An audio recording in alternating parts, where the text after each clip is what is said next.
Hey everyone, hope everyone's had a great Christmas and New Year and festive period and all of that stuff. Ours was nice, first one with a baby, which is comes with its own challenges, but it's also been very nice. So yeah, that's been good. But it has also meant that I've been struggling to do work and do like tutorial stuff as well, just because it sometimes takes quite a while. So apologies that it's been a little bit quiet on that front. But yeah, I thought I'd have a quick look at this thing that some of you might have seen, which is a sort of single shot music video that I made for a friend, really just for fun. It had taken me a while to get the new Blender, like I hadn't had time, so I thought it would be a good experiment and wanted to play around. And my computer's getting a little bit slower these days, so I'm doing more and more stuff in Eevee, which I'm mostly enjoying, but I'm finding that you have to tailor your project into a specific sort of direction to make Eevee work, at least for me in terms of the way that I like to make it work. So yeah, I thought it'd be good to have a look at lighting in Eevee, because pretty much everything that I've been doing before has been in cycles, which is kind of easier in inverted commas to make look good. But yeah, I thought this would be an interesting thing to go through. So I'm going to look at mostly the lighting here, but a couple of the other tricks and like little bits that I did, because this whole project took a couple of days, but the majority of it was sort of done in one afternoon in terms of the shape of it and the lighting and that kind of thing. And then the second day was just like finessing. So it didn't take too long at all. But for those who haven't seen it, it essentially is a circular sort of tracking shot around this weird tower thing, cyberpunk looking thing in the middle. And yeah, it was sort of a bit of an experiment, really. Just turn off the transparency there. And yeah, as always, kind of like as I'd rigged the camera to kind of spin round after I'd built this tunnel,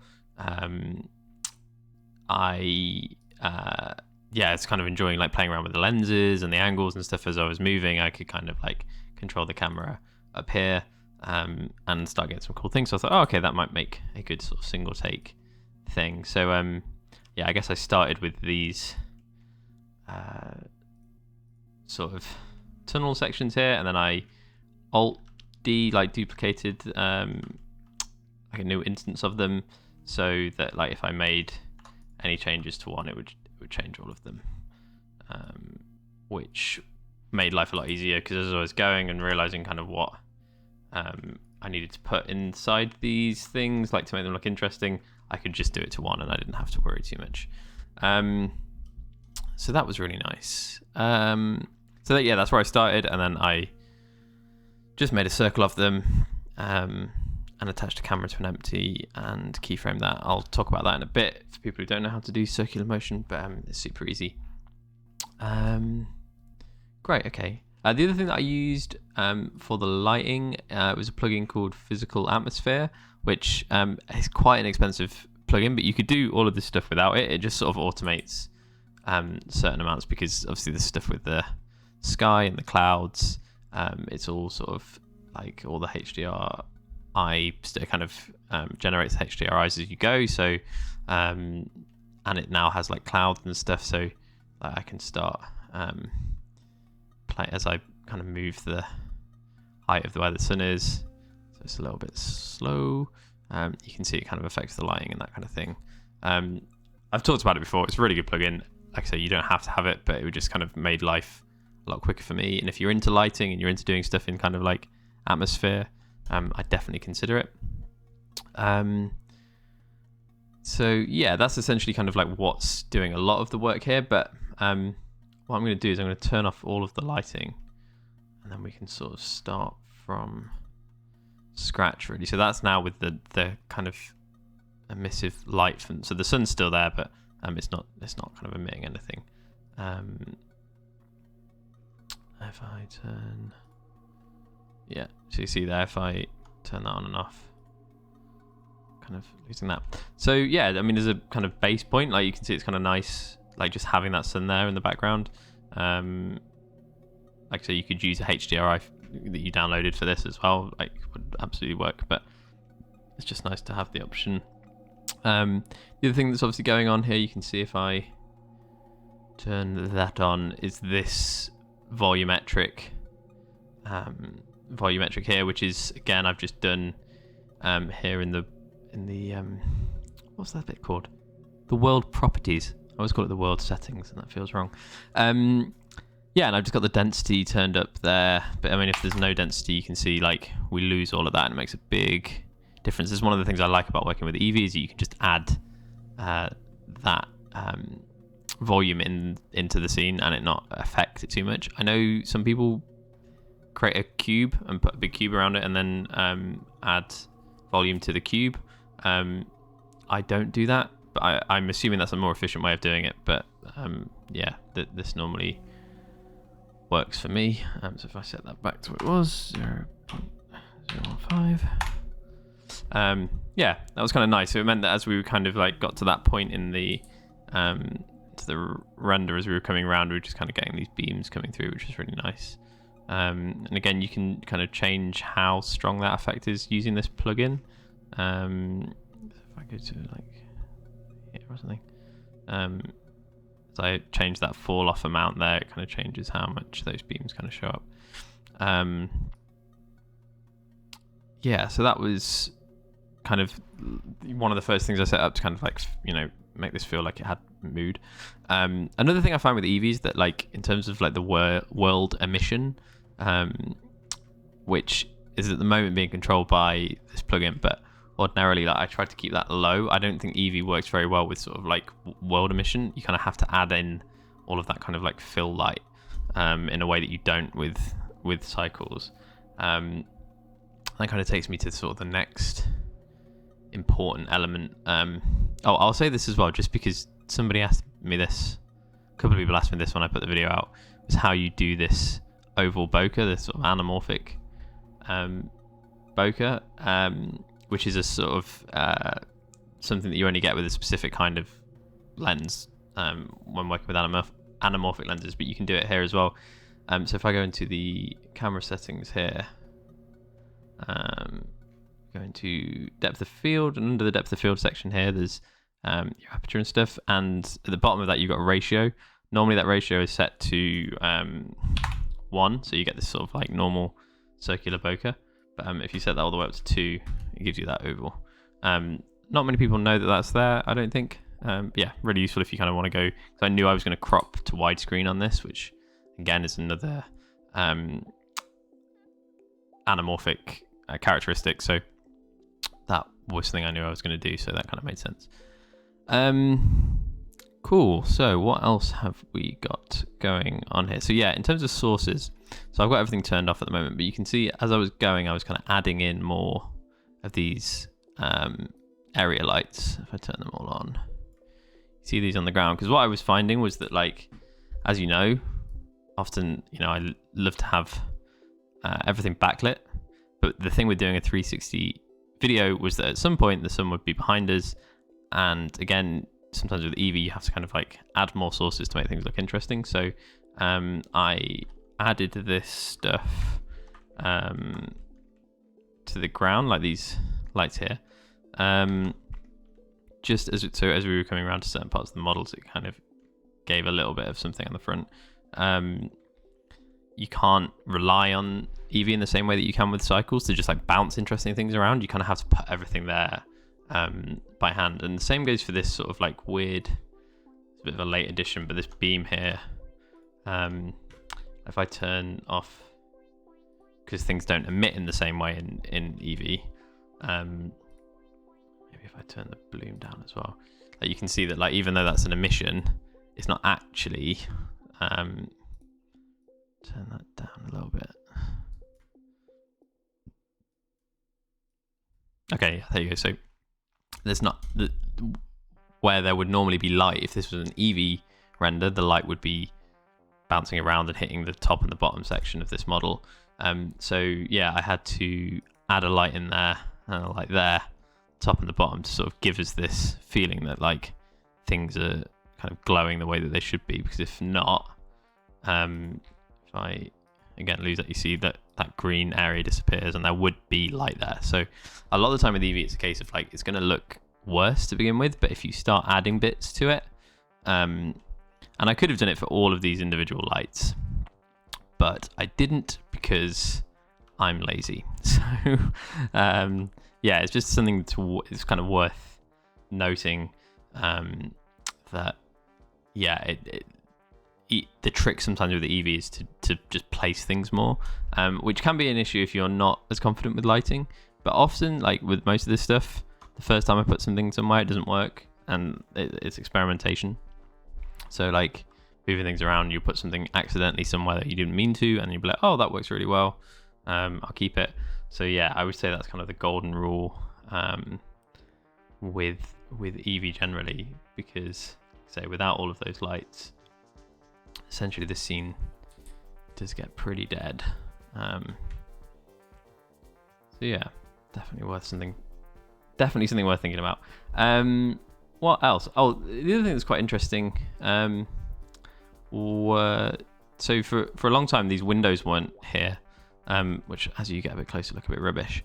But this is a really useful trick. Again, I think I picked up from Mr. Hubert, but I'm kind of doing it in a slightly different way, but essentially taking images of skyscrapers and then making them transparent other than the windows to kind of like give that illusion that there's windows basically on the buildings themselves.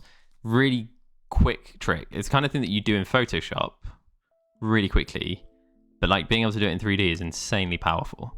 So we can take a look at how that's done because it's really simple. If I go into the shader editor. So this was the image here. So just added as an image texture. And then I'm running it through a brightness and contrast node, and then a hue and saturation node. I'll show you why in a second. Then through an add shader, and then a transparent shader plugged into the other side of that. And that's what's giving us essentially, so if we don't have that plugged in, you can see here on the right, that's just essentially the image. This gives us some transparency, and then this stuff here, like if we need to, helps us kind of like change the color if we want it to be more orange.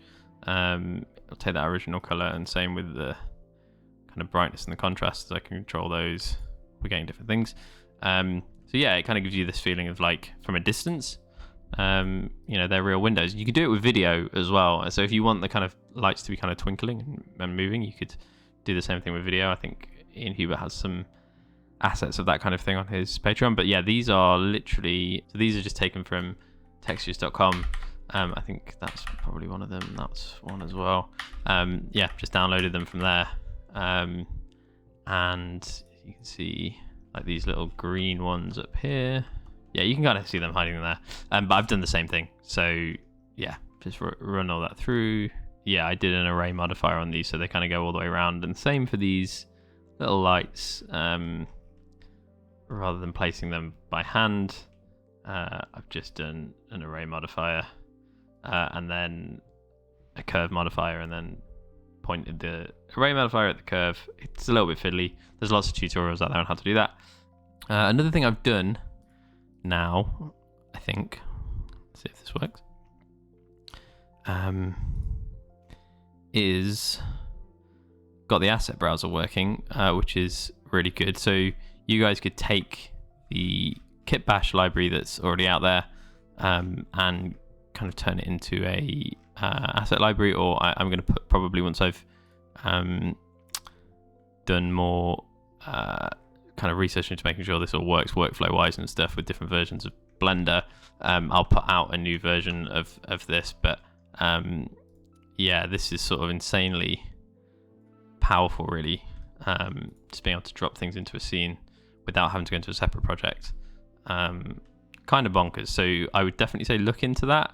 I'll do a tutorial on it if people need one, but I'm assuming you guys are probably ahead of me on this stuff. So oh yeah, I guess the final thing, because sometimes it comes up, would be how we do the spin. So if I grab this here, so essentially I must have done tutorials on this before, but in case you've missed it, to make the camera spin in the way that it is. If I grab the camera, I can find it. Okay, well, it doesn't matter. As you can see, like as I go through the timeline here, you can see the camera's spinning down there. And all I've done there is I've added an empty in, and then parented the cameras to the empty, and then animated the empty. So if I go here, you can see as I go through the timeline that the empty's animating around, and it's kind of just taking everything with it. So really quick way of doing sort of like circular shots. And then as I've gone, I've kind of animated the camera to do different things. So yeah, you can see it kind of like does some zooming and does a bit of rolling, panning, tilting. And again, like with all of the other stuff that's like anything that's flying around here, like the drone thing, it's just also parented to the empty, and then I've added some movement using a noise modifier, which is a really quick way of animating. So yeah, from a lighting point of view, again, like nothing like overly complicated. I think it's obviously the most important part, specifically, I guess, of a scene like this where like so much of it is in shadow, and it just meant that I could get away with not having to do loads of stuff. Like this stuff, which is all made using the random flow plugin, looks great because it's just in shadow. So it's just kind of adding like chutney, basically just little bits of detail and greebles. Yeah. So like super fun. I think every scene is slightly different. I think if you're going to use Eevee to render something, then you kind of need to start in Eevee and try and make Eevee work. But you know, it meant that like rendering this, I could render this whole thing out in, you know, a couple of hours, or an hour and a half. I think it was, I don't know, 6 seconds a frame, I think, or something like that. And you know, there's like nearly 5,000 frames. So if you're going to do something long, like Eevee's sort of a bit of a prerequisite unless you've got a supercomputer. So it's definitely worth learning it.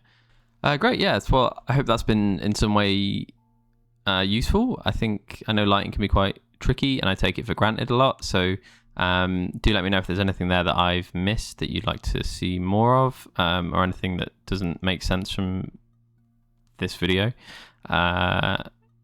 It can be a little bit tricky, but definitely worth putting in the sort of time and effort to learn, because you just get to hide so much stuff. I mean, you can see here, there's very little in terms of like anything that makes sense, but it's all in shadow, so it doesn't really matter. So definitely an important thing to learn.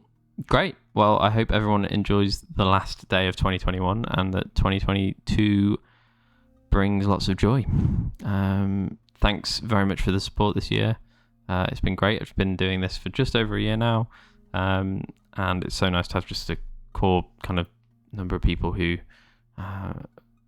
enjoy this content and get stuff from it, because it kind of goes against everything I have experienced with before. So yeah, it's been really nice getting to know you guys over Patreon and Discord and all of that stuff. So thank you very much. Speak soon.